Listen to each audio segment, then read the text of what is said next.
How's it hanging, fellas? I'm OrosZ, and this is another episode of Borderlands The Handsome Collection, and in today's episode, we're wrapping up Opportunity. There was one more mission we had to do here. What's this? Leaves in the air. That's cute. It's springtime. Is it? No. Wait, use? I can't use the statue. What the fuck? Anyway, some weird shit's happening. Yeah, I meant to wrap up all of Opportunities last episode, but I didn't because... I don't know, I felt like, why would I make a longer episode? If I can just simply come back to the game today and wrap up this one last mission. Oh, he hit kids? Probably fucking stuck in his basement or something.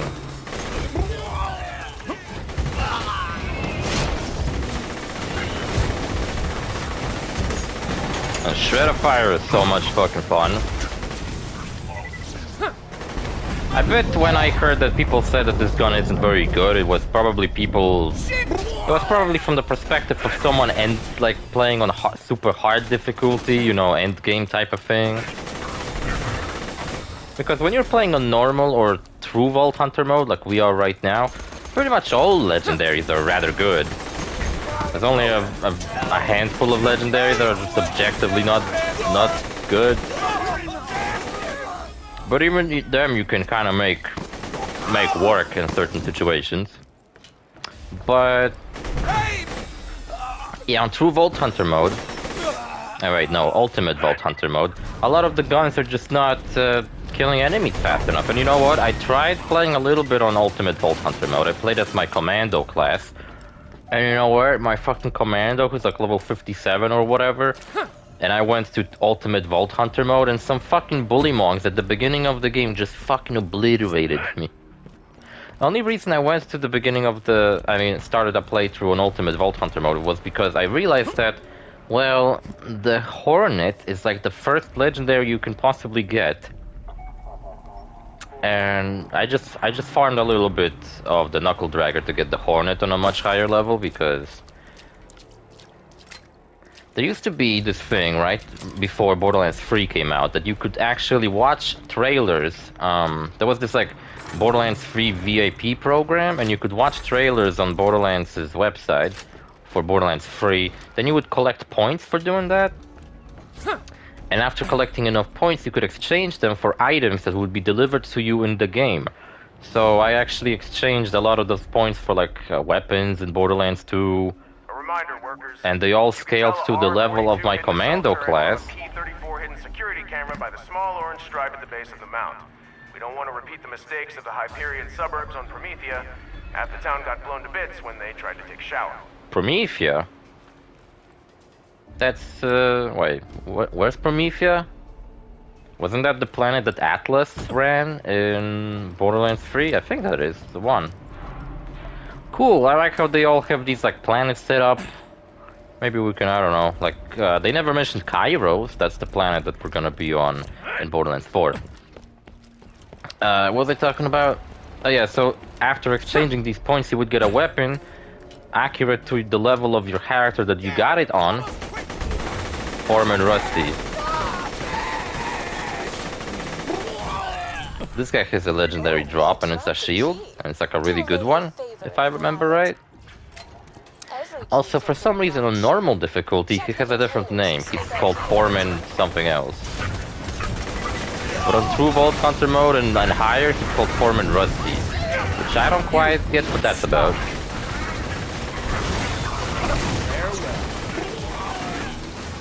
Also, if you hear Maya sounding different, that's because Maya sounds like Handsome Jack now. Yes, Maya has the voice of Handsome Jack, because we have a voice implant implemented into us. Oh, Jesus. We have a voice implant because we needed to pass the security to get to the bunker or whatever the fuck. I don't know. I don't remember.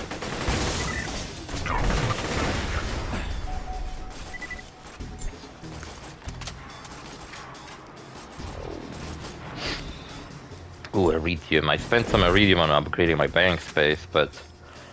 Wait, I'm about to sleep. But I don't know if it was worth it. I mean, I just need like some space to keep all my guns at, and I really don't feel like fucking carrying them around with me all the time, or putting them in the locker thing that you can, you know, use to swap items between characters. You can also keep up to 4 items there, and you know what? That fucking place should have some kind of an item expansion.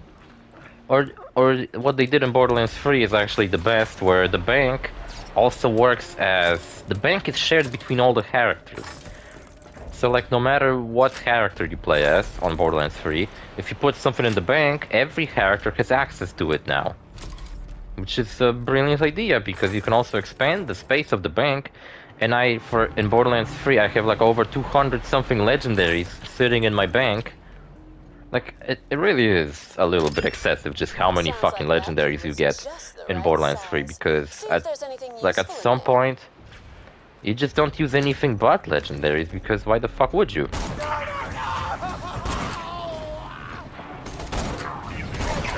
Why'd you use anything but legendaries when legendaries are so easy to acquire?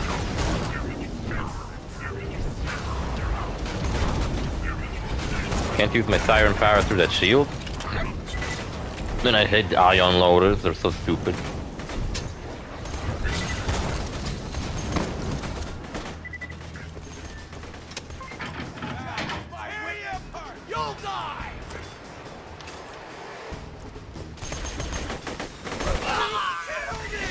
Yeah, I've been playing more GT Online, I've been talking a lot about it, and I meant to buy a nightclub, but you know what, I think I finally realized where all the grind and all the complaints come from. I think I finally hit that point where I'm aware of what the problems of this game. So I saved up like about $1 million something from doing like a bunch of other missions, right? And I was all ready to buy a nightclub. I go into the website, and it turns out that sure, you can buy a nightclub for $1 million something. But if you want the nightclub to look nice and like customize the interior of your nightclub, then all of a sudden from $1,600,000 it went up to like $4 million. And I was thinking that, so if you want your place to look nice and you don't want to fucking grind for hours to save up money for any of these places, because I'm pretty sure that once you unlock the nightclub, it's probably like a really cool place. You get to probably meet Gay Tony, do missions for him, and it's probably awesome. But before you do any of these awesome things, you gotta grind for hours to get $4 million. Are you feeling good? Feeling healthy and confident? Then you're not working hard enough. Whatever. I wanted to listen to what the fuck. So you gotta grind for hours to save up these $4 million to buy a nightclub, or you can, you know, spend $70 or $60 or however much it is. Balloon tits. Once you've eaten prime rib for free, it's hard to go back to sucking down hamburgers for cash. If you know what I'm talking about. Do you know what I'm talking about? No, I don't know what you're talking about. Dicks! I'm talking about dicks! Oh, dicks, that's right. Was he comparing someone else's dick to a hamburger? What did he call his dick? I don't know, prime meat or something like that? I don't know. Anyway, so yeah, I gotta save up $4 million for a nightclub. So I instead bought a hangar, and I did missions for Ron. And at first I was like, oh fuck yeah, these missions pay up quite nicely. You do a mission for about 10 minutes where you fly a plane, shoot down other planes, and there's like a lot of variety in these plane missions. Like there's so many before they start repeating. And from what I looked up, if you manage to collect, like each run grants you one piece of like equipment. You can either buy steal drugs, chemicals, meds or whatever, fucking jewelry, I think. Oh Jesus Christ.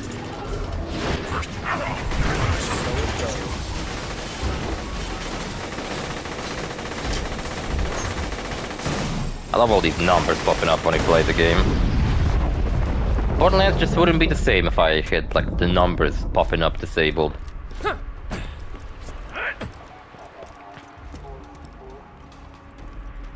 Yeah, and I was doing that for about 2 hours, just doing these plane missions, which I had a lot of fun doing it. But then I realized that okay, if I really want the like big payout, which would probably grant me about, like, yeah, if I were to collect 50 pieces of drugs, like 50 drug elements, I don't know how to fucking call them, packages, supplies, I would get like a 70% bonus, meaning that in this one DLC I could possibly earn millions, but that means I would have to do that fucking mission with flying the plane, which would, I don't know, there's about 15 unique missions. I would have to do these 50 times,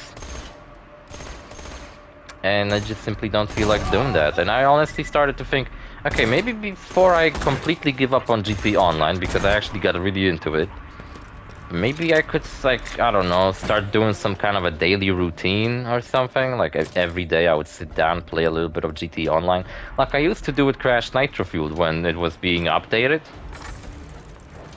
Every day I would sit down, play a bit of Crash Nitro Fuel, do like daily challenges and everything, until I finally unlocked all the stuff they added in the DLC, because they would be locked behind some kind of a, you know, challenge pass type of thing. For you, every day you would have to win in a couple of races, participate in this, do this, knock out enemies, blah blah blah, that type of shit. And if you did them successfully, you would build up this meter, unlocking new items. So maybe I should just treat GT Online like that. For example, every day I could do some missions for my marijuana plant. Yeah, the animation for this explosion is like really fucking garbage. I think I meant to climb the ladder and like get away.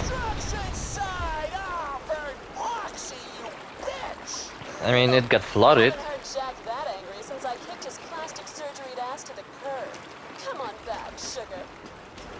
Yeah, we know what really happened between Moxie and Jack. I mean, we met them before, remember that? We also met Moxie when her accent was slipping up, and it was revealed to us she's actually a hillbilly. Wow. Who gives a fuck, though? Anyway. So yeah, I think maybe that's what I'll start doing. I don't know, man.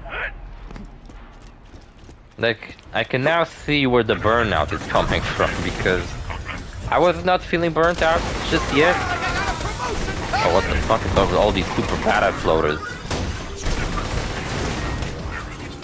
But now, if I have to repeatedly do the same fucking mission just over and over again, yeah, I feel burnout coming up.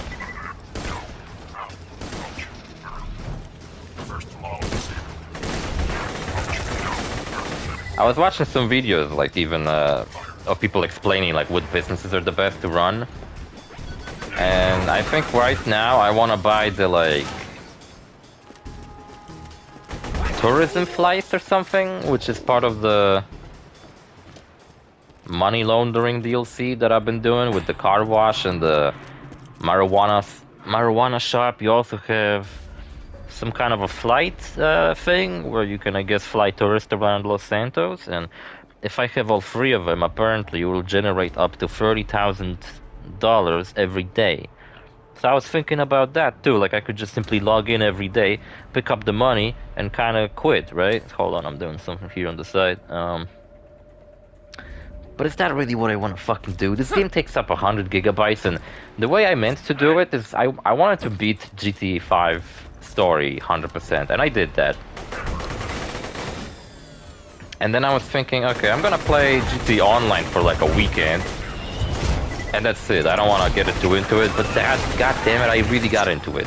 It's because GTA Fun is just really fun. Did I say GTA Fun? Yeah, GTA 5. GTA 5 is really fun. And once I beaten the main story, I was like, I don't have enough of this game. I want to keep playing. It's so much fun. And then online came around with completely new stories and everything, and I was actually having even more fun than in the single player, because online apparently is way more difficult than single player, and I actually had a challenge going through these missions, and I had to like actually pay attention to where my enemies are and all that stuff. I had to make like accurate shots, and I was having a blast up until now, where I kind of did all the side, like I already did all the quest lines that are available to you, and now I'm kind of not sure what the fuck to do with myself, and like,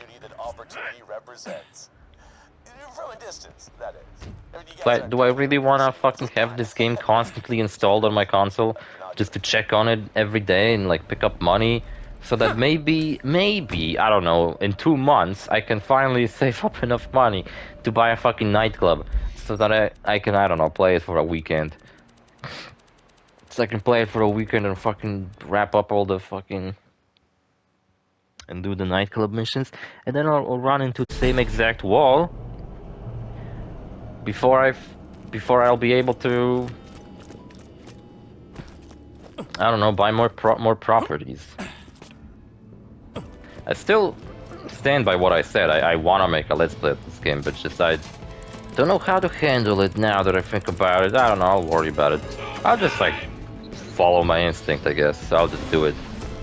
I'll just do it, and then when I run into a wall where, oh, I don't have enough money, I don't have any fucking missions around, I have nothing going on, and then I'll start worrying about, like, oh shit, what should I do? I shouldn't worry about a Let's Play that I happen for next year. Okay, I did want more bank space, but I don't think I need this much bank space. Alright, I've officially became Handsome Jack. Also, turn in the Claptrap mission before you follow the main plot, because Claptrap becomes unavailable, I believe. And I think I fucked myself over like that before, so... let us go. What's up, Claptrap? Robots that can't dance? Ew. Yeah, I already had the hat. Don't know which hat it was. Wait, which hat is it? A crying shame. A crying shame, what the fuck? What kind of name is that? Let's see how it looks. A crying shame. Oh, it's right here. That's kind of nice. That was the other option I had for my Maya cosplay.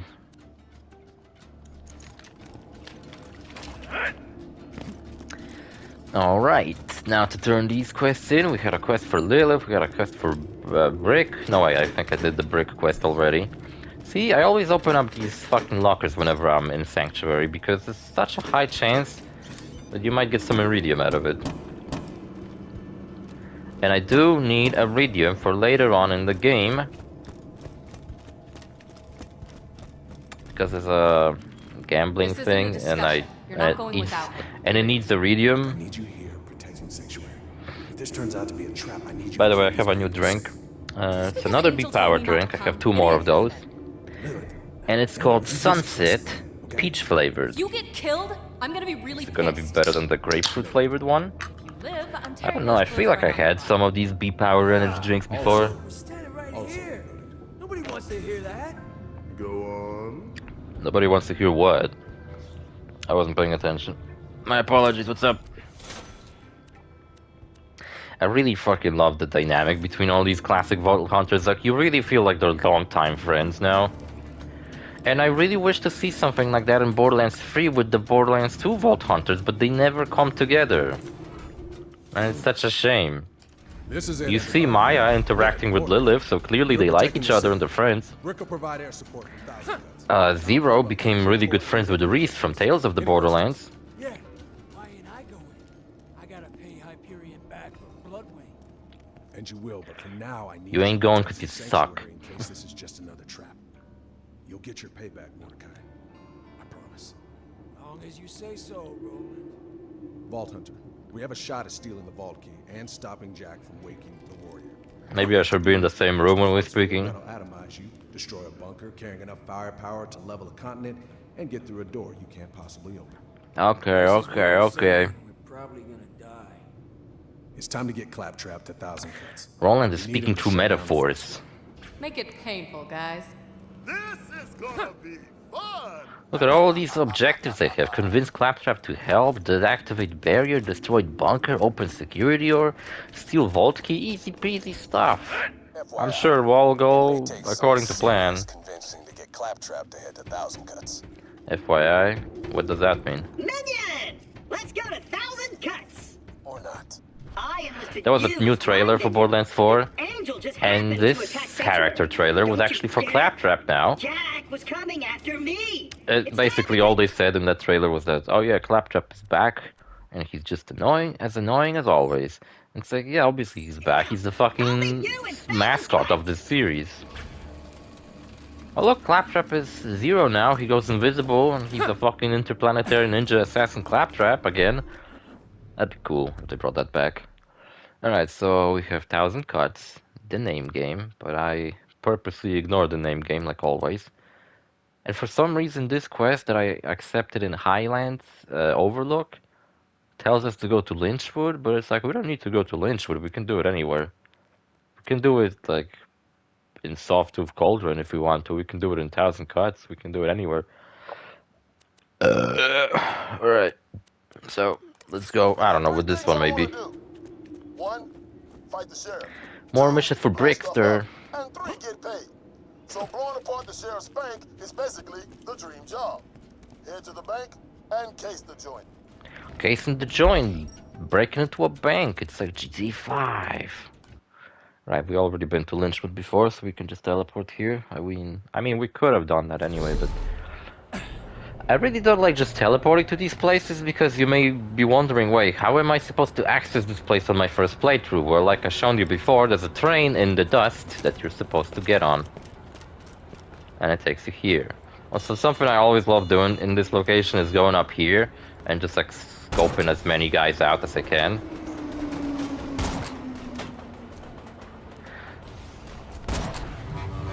Nice. Oh, you got ran over by a train. What a silly Billy.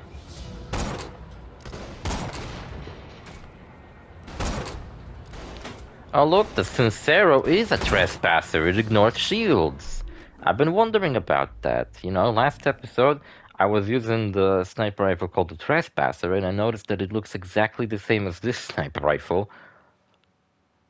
And I was wondering, like, wait, is this just a Trespasser, but like made legendary with a different name? And yeah, it is. It's just a Trespasser. It ignores shields. Like we just witnessed on that guy that I fucking killed. Pretty much every single character I have always has at least like some kind of a sniper rifle on them. Like I always have a sniper rifle. I never play this game without a sniper rifle. Look, it's Dukino. I can see him. Oops, I almost shot him. Good thing I missed, right? We don't want to kill Dukino. Who the fuck is Dukino? Well, it's a adorable little puppy.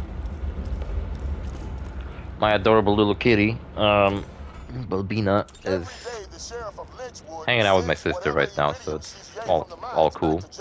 Every time I wake up, I have to make breakfast for my sister, I leave some food for my cat, I eat breakfast myself, of course, and then I go sit down here and, like, let's plays. Oh yeah, we had this unique grenade from Moxie called the Kiss of Death, but I really don't fucking care.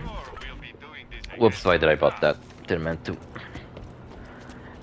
Alright, so which quest is the closest? That's always how I like to approach my quests. This quest takes us there. This quest takes us over... Wait? Oh, this quest doesn't have a specific location. Breaking the bank. Oh yeah, the bank is right next to us. I guess we can case the joint. What's up, a bank? Good, nicely labeled. See, I got 5 kills, and so far I got 1 corrosive kill. So I already fucked up. I already fucked up this quest.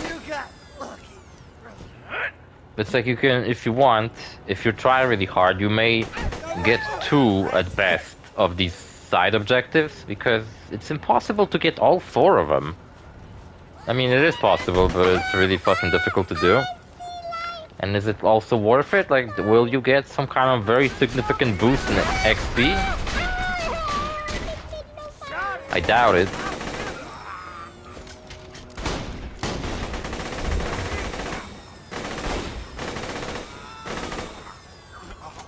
Man, I fucking love this gun. So much fun. And that's the thing, if I played on Ultimate Vault Hunter mode and found out that this weapon doesn't do shit against enemies now, and oh, I have to use the flag variant or whatever the fuck, it would have made the game just tedious to play instead of fun. Like now, instead of using guns that I like, I gotta use the guns that are like the most efficient. And that just fucking ruins all the fun in this game to me. Now all of a sudden I can't use the guns I want. Like, you know, I will get a reward weapon and I want to check it out, like I'll just play around with it for a little bit, and I can't because it sucks ass and I gotta use this efficient weapon. Like any fucking gameplay you will see of people playing Ultimate Vault Hunter mode, it's pretty much required to use some kind of a slagging weapon. And most people use the grog nozzle. And Grog Nozzle isn't even a weapon you should be able to keep because it's a quest weapon. So it's given to you for a quest. If you want to keep it, you basically cannot finish a quest in one of the DLCs if you want to keep the Grog Nozzle. And that's such fucking bullshit.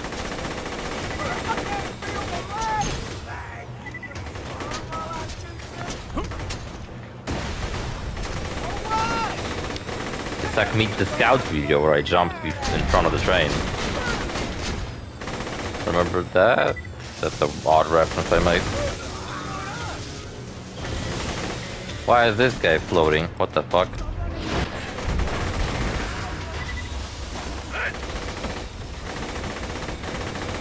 I was supposed to case the joint, not murder everyone, but fuck it. Oh my god, more people?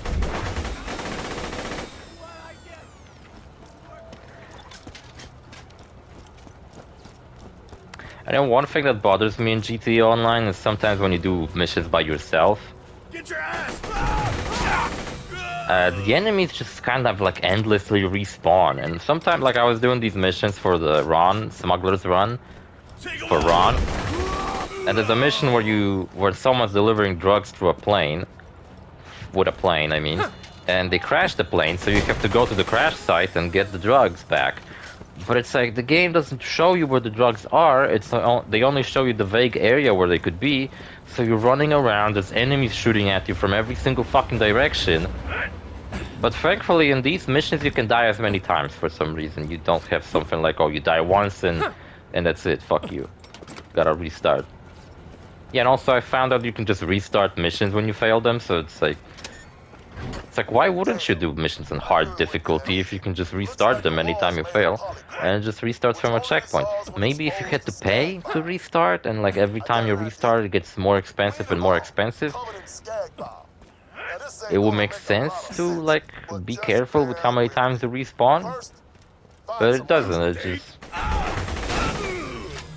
the only thing you need to pay for is to restock on your Kevlar, but the Kevlar costs like $500, which is insanely cheap, given the prices of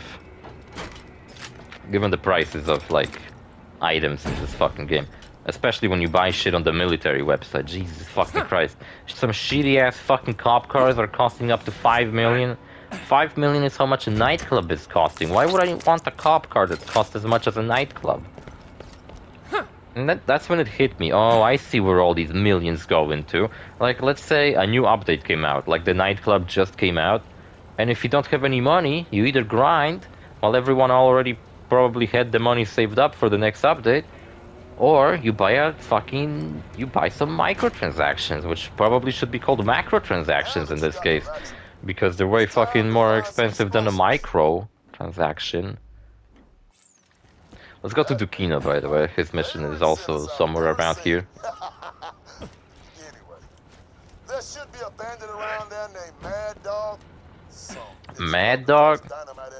Mad Dog's rhyme book? Yeah, Borderlands also has a Mad Dog. GTA has a Mad Dog. Mad Dog McCreek has a Mad Dog. I don't know. Can you think of any other video game Mad Dogs? Seems like a lot of them.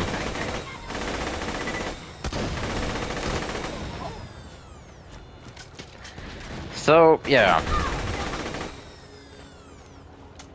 So if I really want, like, let's say they updated the game again and they added a new business. If I want to buy it and make my business look nice, I gotta spend probably at least $5 million. And if they added some new cars in this DLC, then that's probably another fucking $5 million.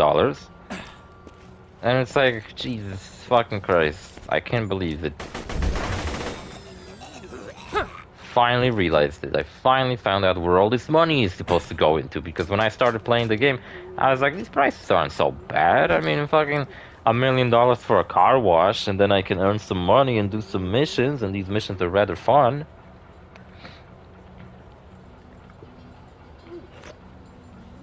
But I don't know why the fuck I'm talking so much about GTA Online recently. What's up, Dukino, you little popster? Maybe. Oh, that little feller looks must abandon him or some such. He's so Usually cute. recommend busting a cap in his cooch mouth, but he seems nice enough. You get him some medicine so he stops making that sad-ass noise, His though. cooch mouth.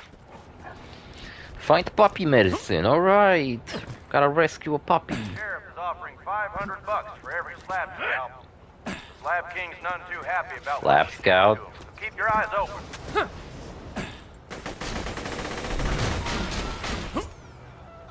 Pretty fucked up. Yeah, so Lynchwood is kind of like the rival of the Thousand Cuts slabs, right? The bandits here don't like the slabs. I feel like that's what's cool about Borderlands 2, that even though we're fighting bandits, we can tell that these bandits are from like different factions and stuff like that. It's not like we're fighting just some generic bandits like we do in Borderlands 3. I think even Borderlands 1 has like different factions of bandits. Same with the pre-sequel, where like for example at the beginning the bandits we fight are under the command of like Deadlift, I think. Then we fight bandits who are under the command of Red Belly. Then we fight some other bandits, and I don't even know who the fuck commands those guys. Oh yeah, the fucking bosun guy. So it's like, even though we fight these generic bandits, we kind of know that they all work under different people. Maybe get him some skag juice. So that they all are like different factions, and I think that's actually pretty awesome. Alright, but the episode's over. There's also a working clock over there. Tells you times and minutes. So I guess every 24 minutes in the game is one whole day on Pandora. Man, Pandora days are really short. I wonder how old these characters are supposed to be, if we're supposed to count their age and Pandoran days and nights. How much is it? How many days is 1 year in Pandora? I think it's like really long, right? Alright, fuck it. Next episode. No, wait, I gotta fucking elaborate, because in Borderlands 1 they say that the reason Doll is everywhere on Pandora is because they started their mining operation on Pandora during winter when all the animals were gone. But then spring rolled around, all the animals awoken, and Doll was forced to leave the planet because it turns out it's actually extremely hostile. That means the winter on Pandora must be really long, and the rest of the year is even longer. Because, like in Borderlands 2, it's obviously not winter anymore, because all the animals are still awoken, and then in Borderlands 3 is also not winter yet, so it must be quite a while until it becomes winter again on Pandora, and you can do any mining without all the animals interfering, right? Unless that's something they retconned, with, you know, Pandora being quite a not as hostile area when all the animals are gone during winter. I don't fucking know. There's a big ass arena over here. There's a boss fight that takes place there. There's a boss fight that takes place here. Wish I came here wearing my cowboy hat, but couldn't quite. I mean, I could have gone here and do some side missions when I was doing that outfit, but there's also plenty of missions from Brick, and we haven't met Brick just yet. So I would have to go here like twice. That's kind of stupid. Anyway, see you fellas in the next episode. Bye.